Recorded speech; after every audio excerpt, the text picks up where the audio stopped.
They're carrying out ambushes and military attacks 25 miles now across the border. They've occupied 350 square kilometers of territory as of yesterday, which was more than during the entire summer counteroffensive in Zaporizhia. The Russian invasion of Ukraine, the president, Vladimir Putin, has called in reserve troops and declared an emergency as a bold incursion by Ukraine enters its fifth day. Early this week, around 1,000 Ukrainian troops gained 6 miles into Russian soil. President Zelensky has praised his military for their ability to surprise. So, what does this mean for the momentum of the war, and why has Ukraine chosen now to mount this kind of attack? Let's talk to Samuel Ramani, Associate Fellow at RUSI and author of Putin's War in Ukraine. Welcome to the program, Samuel. Great to be here. Thank you. No, it's great to have you. Now, we've seen a number of incursions by Ukraine in recent months across the Russian border, but I don't think any of them have caused Mr. Putin to react in quite this way. Why are the Russians so worried about this one?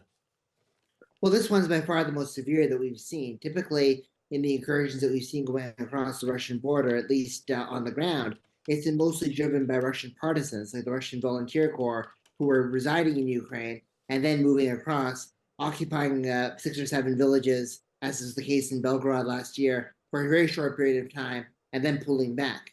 I think the fact that there are actually large numbers of Ukrainian regular forces involved this time, and not just Ukrainian intelligence support, is a significant factor, as well as the longevity and the depth of Ukraine's projection. They're carrying out ambushes and military attacks 25 miles now across the border. They've occupied 350 square kilometers of territory as of yesterday, which was more than during the entire summer counteroffensive in Zaporizhia. And why are the Russians struggling to contain, if not repel, this particular attack? I just don't think the Russians were really expecting this kind of attack to happen. I think they figured that by stretching the front lines as much as possible inside Ukraine, by launching offensive operations in Donetsk, carrying out smaller scale offensives in the Zaporizhia and Kharkiv regions, shelling cities like Sumy, constantly firing missiles at places like Lviv and Kiev, the Ukrainians would have their hands full just being on defense. And the Ukrainians had a manpower shortage that would prevent any kind of offensive operation like this. So I think this caught the Russians totally by surprise. And it's a repetition of what happened last year when Yevgeny Prigozhin, with a small group of Wagner mercenaries, it looks like probably maybe only 4,000, was able to take over the security headquarters in Rostov and march towards Moscow at breathtaking speed. I'm just looking at a map of the northeast of Ukraine and the southwest of Russia, and the closest border town, Zutza, is where there's a power plant, and of course, Kursk as well. Why is this area so sensitive, and what might the Ukrainians be able to do there? Well, this area is sensitive for a number of reasons. Obviously, Shuzhda is very close to some of the energy pipelines and facilities, as well as the gas export routes and oil export routes, rather, that extend to countries like Hungary and Austria. So there's implications for European energy markets. We saw European energy prices spike as a result of this.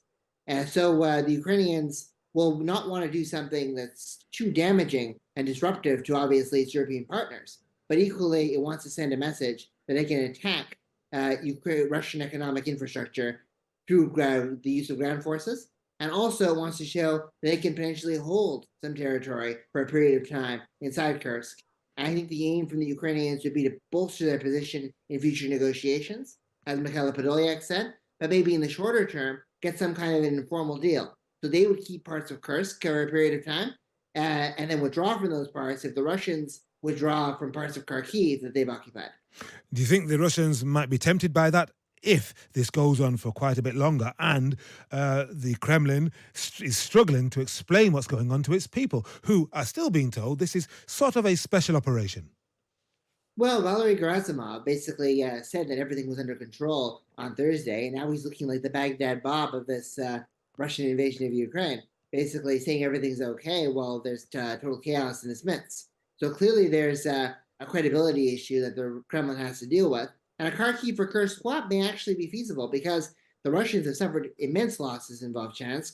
They have made very little progress, or have very few hopes of making further progress in Kharkiv. So maybe cutting their losses there in an operation that the Russians have framed to their people already as just a mere broadening of the front lines in exchange for ending this operation in Kursk might be something that they would sign on to.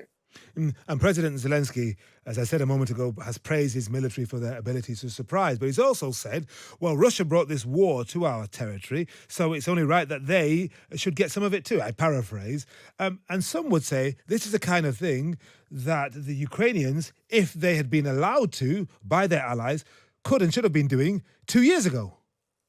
Exactly. There were already plans that were revealed in the Discord leaks that the Ukrainians had developed the idea that if they occupied some Russian villages, they'd be able to bolster their diplomatic position.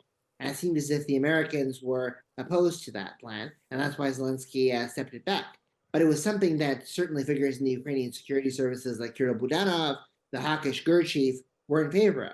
So the Ukrainians are probably wondering if they had gotten the access to Western weapons and the ability to strike targets across the border earlier, they could have done something like this, and they may have disrupted some of Russia's offensive plans last year. And what about the reports today, Samuel, that Iran is going to deliver hundreds of ballistic missiles to Russia soon? And NATO and G7 partners are extremely alarmed about this. Apparently, at the moment, Russian soldiers, Russian operatives are in Iran learning how to operate this. It's called Fatah 360 defense system. Well, there was a lot of concern, basically, ever since some of the arms embargoes in Iran have been lifted, that the Iranians were going to follow up with their supply of drones and instructors to the Russians with the supply of ballistic missiles. That dates back to late 2022. The Iranians have kept a degree of ambiguity about their plans with regards to this.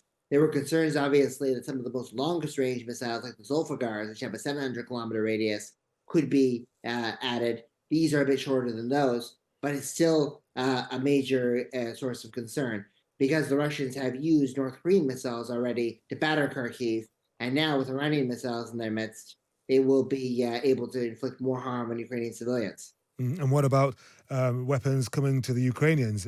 Do we know what is due to be delivered and how effective they might be? Well, obviously, the American aid package that passed earlier this year, the $62 billion one, which includes Ukraine, Taiwan, Israel, a variety of things, is coming in fits and spurts. We saw the biggest breakthrough coming through with the delivery of the F-16s to Ukraine, though there are some complications, obviously, on how much the F-16s can be used and for what purpose they can be used. Belgium, for example, is against using the F-16s that were in its custody that are going to be probably delivered mostly later on Russian soil, whereas the Dutch have a more favorable view of attacks on Russian soil, whereas the Danes are a bit more ambiguous. So the F-16s have arrived. Right now, I think the F-16s are more effective in strengthening Ukrainian air defenses than carrying out offensive operations, either in the heavily fortified Ukrainian front lines or on Russia. But their impact is certainly something to watch.